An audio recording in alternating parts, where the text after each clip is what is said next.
logiciel Compta TFE. Aujourd'hui, nous allons voir ensemble les bilans successifs et c'est pour cette raison que je me tiens devant l'entreprise de chocolaterie Neuhausen, située à la Grand Place. Imaginons que nous sommes propriétaires de cette entreprise et qu'avant l'ouverture, nous avons établi notre bilan initial. Notre entreprise ne reste pas inactive en journée.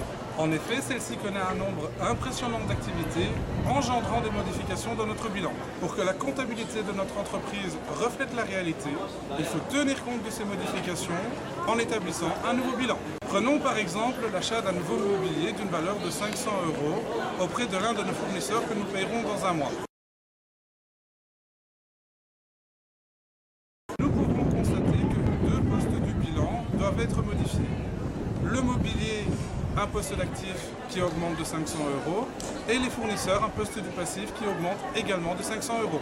Étant donné que notre bilan initial ne reflète plus la réalité de notre entreprise, nous devons tenir compte de ces modifications en établissant un nouveau bilan.